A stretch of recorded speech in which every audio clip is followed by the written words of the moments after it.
Hi friends, Nellore చేపల కూర recipe full video చేస్తున్నాను ఫ్రెండ్స్. ఇంట్రెస్ట్ ఉంటే చూడండి ఫ్రెండ్స్. చేపలు ఇది 300 గ్రాముల చేపలు ఫ్రెండ్స్. నీట్గా వాష్ చేసుకోండి, బాగా నీళ్ళు పోయిన దాకా వాష్ చేసుకోండి ఫ్రెండ్స్, లేకపోతే నీసు అవసరం వస్తుంది చేపల కూర. బాగా వాష్ చేసుకున్నాం కదా ఫ్రెండ్స్ ఇందాక చేపలు. తర్వాత తగినంత పసుపు పొడి నేను 2 స్పూన్లు వేస్తున్నాను ఫ్రెండ్స్. మీ రుచికి తగ్గంత ఉప్పు వేసుకోండి. చేపల కూరకి ఉప్పు కారం బాగానే పడుతుంది ఫ్రెండ్స్. మీ కారానికి తగ్గంత మిరప్పొడి వేసుకోండి ఫ్రెండ్స్. కేజీ 300 గ్రాముల చేపలు కాబట్టి నేను మన చింతపండు ముందుగానే నానబెట్టేస్తున్నాను ఫ్రెండ్స్. బాగా పెద్ద నిమ్మకాయ అంత సైజు చింతపండు దాకా పడుతుంది, వేసుకోండి ఫ్రెండ్స్. చేపల కూరకి పులుపు కారము అన్నీ ఉప్పు అన్నీ బాగా మింగానే పడతాయి ఫ్రెండ్స్. తర్వాత ఒక 2 టేబుల్ స్పూన్లు నూనె వేసుకొని మామిడికాయ దెబ్బలు కూడా వేసేసుకోండి ఫ్రెండ్స్. వేసేసుకొని కరింపాకు కూడా వేసుకొని బాగా మిక్స్ చేసుకోండి ఫ్రెండ్స్. బాగా మిక్స్ చేసుకొని ఒక 5 నిమిషాలు అక్కడ పక్కన పెట్టేసేయండి ఫ్రెండ్స్. బాగా చేపలకి ఉప్పు కారం అన్నీ బాగా పడుతుంది, టేస్ట్ బాగుంటుంది ఫ్రెండ్స్. చేపలు ఇందాక కలిపి బాగా ఒక 5 నిమిషాలు పక్కన పెట్టేసాం కదా ఫ్రెండ్స్. ఇప్పుడు చింతపండు నానబెట్టుకున్నది బాగా కలుపుకోండి ఫ్రెండ్స్. చిక్కగా రావాలి గుజ్జు చేపల కూరకి. నీళ్ళుగా పోసేసుకోబాకండి, టేస్ట్ రాదు. బాగా చిక్కగా కలుపుకొని ఆ గుజ్జు బాగా చిక్కగా వచ్చేయాల. కలుపుకున్న తర్వాత చిక్కటి గుజ్జు చేపల కూరలో పోసుకోండి ఫ్రెండ్స్. మీరు ఇట్లాగా పోసుకుంటే పిప్పి పడిపోతుంది అనుకుంటే పక్కన ఒక బౌల్ తీసుకొని బౌల్లో పోసుకొని వడగట్టైనా పోసుకొని కలుపుకోవచ్చు ఫ్రెండ్స్. నేనేంటంటే మామూలుగా ఇలాగే చేసేస్తున్నాను. మామూలుగా మన అమ్మమ్మ వాళ్ళు చేసిన అప్పుడు పాతకాలంలో చేసే చేపల పులుసు టేస్ట్ వస్తుంది ఫ్రెండ్స్ చేపల కూర. ఫ్రెండ్స్ చింతపండు పులుసు బాగా ఇదిగో చిక్కగా చేపకి ముక్కకి బాగా బాగా కలిసిపోవాలి ఫ్రెండ్స్. చిక్కగా పోసేసుకున్న తర్వాత కలిపి స్టవ్ వెలిగించుకోండి ఫ్రెండ్స్.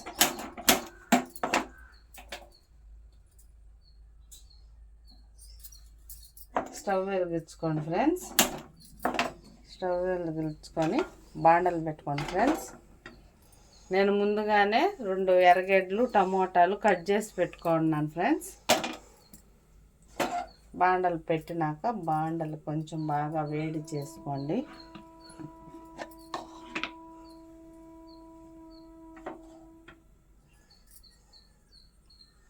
బాగా వేడైనాక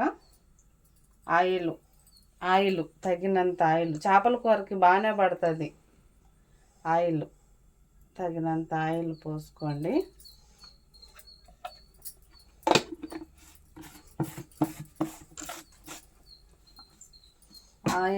ఆయిల్ బాగా వేడి అయినాక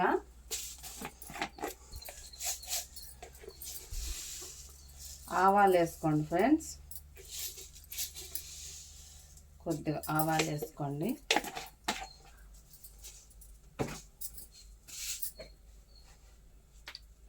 ఆవాలు బాగా చిటమటం అనిపించుకొని చిటపట అన్నాక బాగా చిటచిట అనాలి ఫ్రెండ్స్, లేకపోతే చేదుగా అనిపిస్తుంది.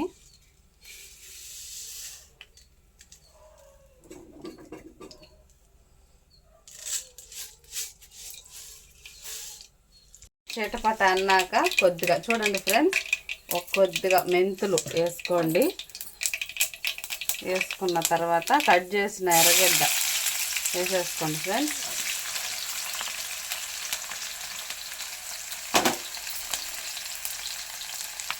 వేసుకున్న తర్వాత జీలకర్ర కొద్దిగా, అంటే జీలకర్ర ముందుగానే వేస్తే మాడిపోద్ది, టేస్ట్ స్మెల్ బాగుండదు ఫ్రెండ్స్. అందుకని ఎర్రగడ్డ వేసుకున్నాక కొద్దిగా జీలకర్ర వేసుకోండి. వేసుకున్న తర్వాత బాగా వాడించుకోండి ఫ్రెండ్స్. వాడిన తర్వాత టమోటాలు కూడా వేసేసుకోండి. వేసేసిన తర్వాత బాగా కొంచెం గుజ్జు గుజ్జుగా అవ్వాలి ఫ్రెండ్స్. ఎందుకంటే మామూలుగా చేపల కూరలో కూడా వేసేసుకోవచ్చు టమోటా ఎర్రగడ్డ. అలాగా కొంతమందికి ఇష్టం ఉంటుంది, కొంతమందికి ఇష్టం ఉండదు. టమోటా తగిలితే అదొక ఇదిగా ఉంటుంది. టమోటా ఎర్రగడ్డ తినని వాళ్ళకి ఇలా చేసుకుంటే బాగుంటుంది. తీసేస్తుంటారు కదా కూరలో నుంచి కరివేపాకు, ఎర్రగడ్డ, టమోటా కొంతమంది తినరు ఫ్రెండ్స్. ఇలా చేసుకున్నాం అనుకో బాగా కర్రీలోకే కలిసిపోతుంది. బాగా వాడుచుకోండి, మెత్తగా గుజ్జు మాత్రం వచ్చేయాలి. ఎర్రగడ్డ బాగా వాడిపోయింది ఫ్రెండ్స్. బాగా వాడిపోయినాక ఫ్రెండ్స్ మనం ముందుగా కలిపి చేసుకున్నాం కదా చేపల కూర, దాంట్లోకి వేసేసుకోండి.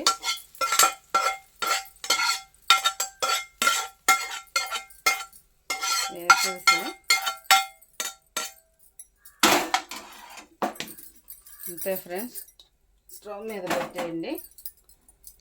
పెట్టేసి చేపల కూర ఎప్పుడు గెంటుతో ఉడికేటప్పుడు గెంటుతో కలిపెట్టబాకండి ఫ్రెండ్స్. కలిపెట్టకుండా బాగా అలాగే ఉడకనివ్వండి. ఉడకనిచ్చి సిమ్లో పెట్టుకోండి ఫ్రెండ్స్. చేపల కూర బాగా టేస్ట్ బాగుంటుంది. సిమ్లో పెట్టి ఉడికించుకోండి ఫ్రెండ్స్. బాగా చేపల కూర ఉడుకుతుంది కదా ఫ్రెండ్స్. ఉడికి బాగా చిక్క పడిపోతుంది అనంగా మెంతుల పొడి తగినంత, మరి ఎక్కువ వేసుకోబాకండి ఫ్రెండ్స్, చేదు వచ్చేస్తుంది. నాకైతే ఉప్పు కారం అన్నీ సరిపోయింది, అన్నీ కరెక్ట్గా వేసేసాను. మీకు ఉప్పు కారం అలాంటివి ఏమైనా సరిపోకపోతే ముందుగానే మెంతుల పొడి ముందే కొంచెం చూసుకొని కొద్దిగా వేసుకొని తర్వాత మెంతుల పొడి వేసేసుకొని లాస్ట్లో దించేసేసుకోండి. ఒక 5 నిమిషాలు ఉండిచ్చి ఆపేసుకోండి ఫ్రెండ్స్. చేపల కూరని గెంటితో ఎట్లాగంటే అట్లాగా కలుపుకోకండి, నుజ్జు నుజ్జుగా అయిపోతుంది.